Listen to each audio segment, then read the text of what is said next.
Assalamualaikum Football United, ringan amatiran ala gua. News update. Jadi ini hari Selasa malam di Belanda.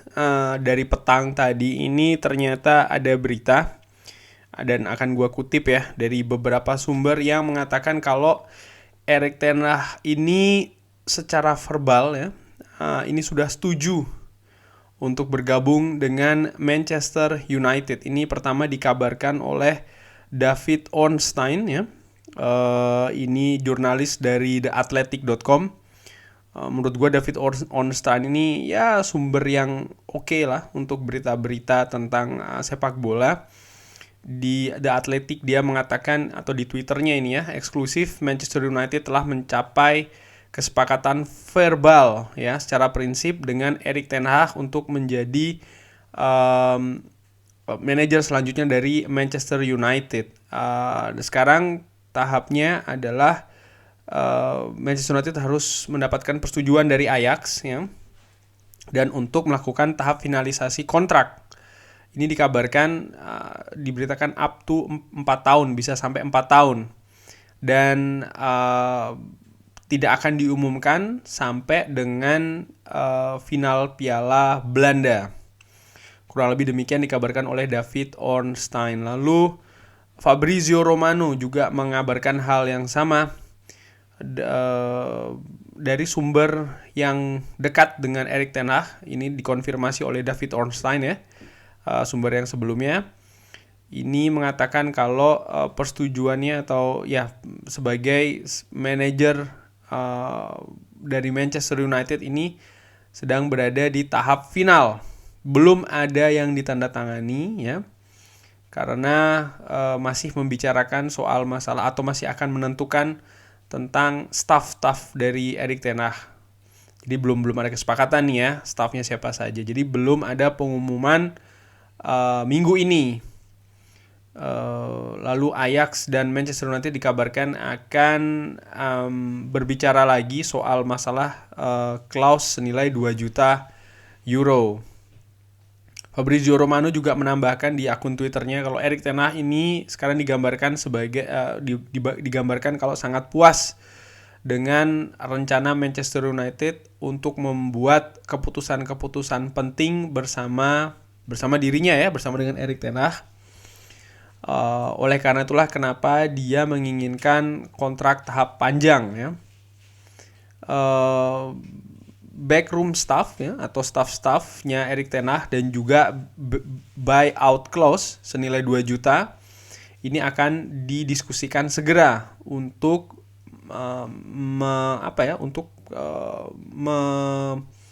melengkapi proses, kurang lebih demikian. Lalu harian United atau Twitter, bukan harian Twitter ya, dari United Zone ini mengabarkan kalau tidak akan ada pengumuman tentang ya Erik ten Hag ini ya bergabung dengan Manchester United sampai dengan tanggal 17 April ya. Ini adalah Dutch Cup Final tanggal 17 April dikabarkan oleh David Ornstein. Lalu ada kabar lain ya, sebentar ini gue sambil cari-cari sumbernya yang lainnya juga pastinya ya. Ini dari ESPN NL, ESPN Belanda ini juga mengabarkan kalau ini sudah sangat-sangat dekat sekali ya. Ini masih membutuhkan tanda tangan, kurang lebih demikian, dari Erik ten Hag untuk bergabung ke Manchester United. Jadi belum ada persetujuan tapi sudah sangat dekat. Ini juga dikabarkan oleh Mike Verwij dari Telegraph harian Belanda mengatakan kalau secara verbal atau secara mulut ya, secara verbal ini sudah setuju Erik ten Hag untuk bergabung dengan Manchester United. Sudah setuju antara Erik ten Hag dan juga Manchester United. Walaupun sebelumnya sempat dikabarkan ya ada klub lain ya, RB Leipzig. Sekarang ini sedang menantikan persetujuan paling tidak secara ofisial antara Manchester United dan juga Erik ten Hag. Dari United Report ini mengabarkan atau menulis ya di Twitter kalau menurut diambil dari sumbernya dari Mike Verwij ya, kalau Erik ten Hag ini akan mendapatkan gaji paling tinggi sebagai pelatih Belanda di Premier League. Sebelumnya pelatih Belanda ini kan ada yang nama-nama beken ya, atau nama-nama mentereng itu kan ada Louis van Gaal, lalu ada Ronald Koeman juga kan di English Premier League.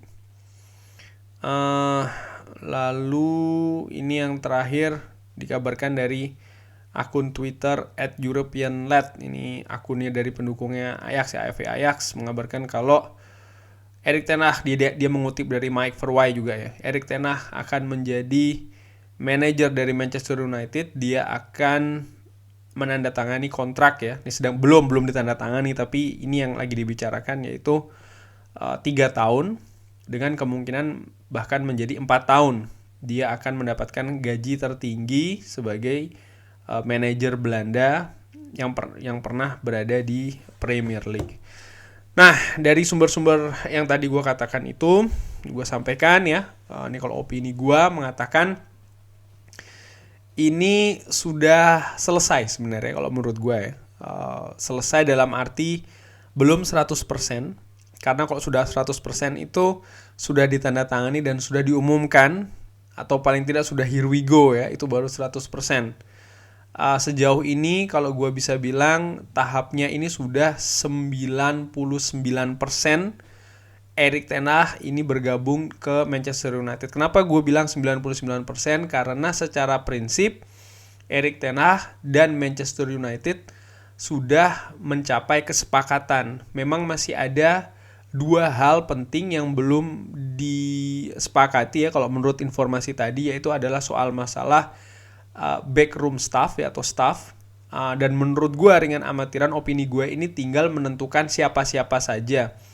Dan bukan hanya menentukan siapa-siapa saja, tapi juga mendapatkan konfirmasi kalau orang-orang yang diincar itu juga setuju untuk bergabung dengan timnya Erik ten Hag di Manchester United. Karena bisa jadi orang-orang yang ditargetkan ya itu tidak setuju, dan kalau tidak setuju kan harus dicari gantinya.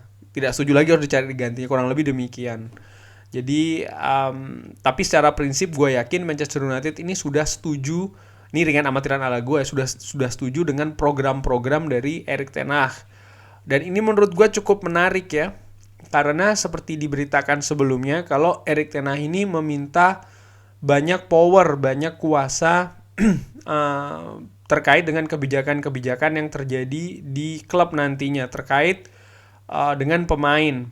Siapa pemain yang diincar, siapa pemain yang dilepas, kontrak pemain seperti apa, dan lain-lainnya. Dia ini minta power atau minta kekuatan di sana untuk disupport sepenuhnya oleh manajemen, board manajemen dari Manchester United, dan dia minta komitmen ada di sana. Dan kalau seandainya memang kabar ini terjadi, sudah setuju secara verbal, maka kalau menurut gue hal demikian ini juga telah disetujui, juga sudah disepakati.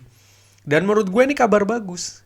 Kabar bagus karena ada perubahan di sana. Ada perubahan di sisi terkait kuasa ya dari seorang manajer di Manchester United, di mana di musim-musim sebelumnya hal ini tidak begitu kuat ya, tidak begitu kuat, terutama dalam hal urusannya dengan pemain. Manajer betul-betul seperti hanya diplot hanya urusan di atas lapangan dan bahkan sedikit di dressing room.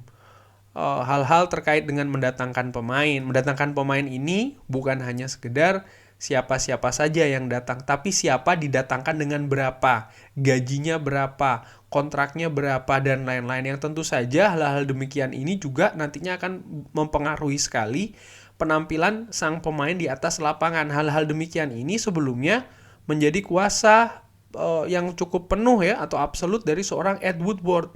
Sehingga pemain-pemain yang mungkin diincar oleh sang pelatih atau manajer bisa jadi datang ke Manchester United tapi dengan harga yang terlalu tinggi, sehingga mempengaruhi penampilannya di atas lapangan. Ataupun justru yang paling ekstrim, tidak datang, yang datang justru pemain lain, pemain yang tadinya tidak direncanakan oleh sang manajer. Hal-hal demikian ini eh, tidak seperti dikabarkan sebelumnya ya, gue sempat bikin video juga, ini tidak diinginkan oleh Erik ten Hag. Dan kalau sekali lagi kesepakatan secara verbal ini sudah tercapai, maka hal demikian pun juga setelah disepakati, dan ya ini betul-betul era baru bagi Manchester United menurut gue. Dan jangan lupa, ini opini gue ya, ringan amatiran. Artinya apa? Memang Erik ten Hag diminati atau diingini oleh sebagian besar fans ya. Itu nomor satu. Nomor dua, kemampuan dari seorang Erik ten Hag itu sangat bagus. Kinerja dia di Ajax ini sangat bagus. Tapi jangan lupa, secara fundamental ketika Erik ten Hag masuk ke Ajax berbeda dengan Erik ten Hag ketika masuk ke Manchester United. Dua klub ini secara culture, secara filosofi, secara keadaan, dua-duanya ini berbeda. Itu pertama. Lalu bagaimana kondisi dari dua klub ini ketika Erik ten Hag masuk pun juga berbeda. Ajax sudah solid ya, sedangkan Manchester United ini kalau gue bisa bilang carut marut. Artinya apa? Garis besar di sini akan ada yang namanya proses sekali lagi kalau menurut gue. Ini ringan amatiran ala gue ya. Gue melihat di sini ada proses. Kalau seandainya Erik ten Hag ingin, ini opini gue ya, ingin merubah atau merombak squad, feeling gue atau perkiraan gue itu tidak akan berlangsung secara total di musim panas nanti. Kemungkinan besar akan ada yang namanya bertahap. Mungkin musim panas dulu, lalu musim dingin mungkin, atau bahkan musim panas tahun depan baru ada. Jadi tidak bisa secara drastis. Dan ini tentu saja akan ada proses di sana. Dan yang seperti gue bilang, bisa jadi ketika dia masuk nanti di awal-awal ya, hasil mungkin akan bagus.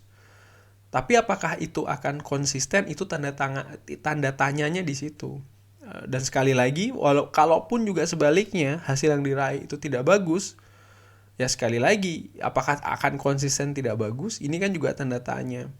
Artinya gua melihat, apalagi dari kontraknya 3-4 tahun, berarti memang ada rencana di sana. Mungkin selama 3 tahun atau 4 tahun bukan hasil dulu yang diincar, tapi memang prosesnya dulu. Diharapkan mungkin setelah 3 atau 4 tahun paling tidak ya, hasil dari proses yang berlangsung selama 3 atau 4 tahun itu akan mulai terlihat, sehingga ada kemungkinan perpanjangan kontrak di sana. Gue ini teringat betul dulu zaman David Moyes datang contohnya. Bagaimana David Moyes langsung mendapatkan kontrak 5 tahun. Tapi apa yang terjadi? Setelah 7 bulan ya, hasilnya tidak bagus. Tidak ada kesabaran di sana, baik dari sisi fans maupun dari board management. Yang ada 7 bulan sudah selesai. Tekanan media, sosial media pada saat itu yang cukup deras, yang akhirnya banyak mempengaruhi kalau menurut gue ya, keputusan menyudahi setelah hanya 7 bulan. Dan menurut gue mudah-mudahan hal tersebut tidak terjadi di zamannya Erik ten Hag nanti. Maksud gue begini, kalau seandainya memang hasilnya tidak bagus, tapi masih ada di katakanlah koridor-koridor tertentu. Maksud gue, Manchester United tidak ada di papan bawah, di zona degradasi seperti itu ya. Ya menurut gue biarkan, kasih kesempatan Erik ten Hag ini betul-betul merombak ya, merubah, memasukkan stylenya dia, gaya bermainnya dia. Karena yang diurusi nanti sekali lagi bukan hanya penampilan di atas lapangan, bukan hanya kondisi di dressing room, yang 2 hal itu saja sudah cukup berat, tapi bagaimana klub secara keseluruhan. Karena dia meminta power di sana kan, Erik ten Hag ini. Nanti juga ada kaitannya, memang betul ada seorang Ralf Rangnick nanti di sisi konsultan. Tapi ya kinerja keduanya tetap menurut gue, baik itu dengan John Murtough dan lain-lain, tetap ada proses di sana. Dan proses ini ya kalau gue sekali lagi gue mengaca betul dengan masanya David Moyes yang dikontrak selama 5 tahun ya, tapi selama 7 bulan sudah selesai. Mudah-mudahan ini tidak terjadi. Betul-betul harus ya diberikan kepercayaan, karena proses itu bisa jadi akan pahit. Dan gua Ringan Amatiran sebagai fans ya gua benar-benar harus tahan-tahan melihat yang sudah ya, bagaimana tangan David Moyes, Louis van Gaal pun juga demikian, tidak mendapat kepercayaan setelah 2 tahun. Memang betul ada penurunan permainan di sana, tapi apakah itu bagian dari proses? Mungkin bisa jadi iya. Pun juga zamannya Jose Mourinho, ketika di masa-masa terakhir dia berusaha untuk membersihkan ruang ganti, tapi alih-alih membersihkan ruang ganti justru dia yang tersapu dari ruang ganti. Hal-hal demikian sih gue harapkan tidak terjadi. Jadi ada support yang absolut ke sisi manajer. Tidak lagi ya manajemen atau board manajemen ini membagi ya support tidak seluruhnya ke manajer. Zaman Jose Mourinho terlihat bagaimana board manajemen justru lebih memilih katakanlah pemain di sana, membela Paul Pogba mungkin contohnya. Ya gue harapkan sih ini tidak terjadi nanti di zamannya Erik ten Hag. Kurang lebih demikian. Kabar bagus sekali bagi Manchester United. Belum selesai tapi sudah benar-benar 99% kalau gue bilang. Manchester United sudah memiliki manajer baru, yaitu adalah Erik ten Hag. Bagaimana tanggapan teman-teman mengenai hal ini? Opininya bagaimana? Drop di kolom komen. Jangan lupa like, sholat, dan juga subscribe. Lancar-lancar terus ibadah puasanya. Wassalamualaikum warahmatullahi wabarakatuh.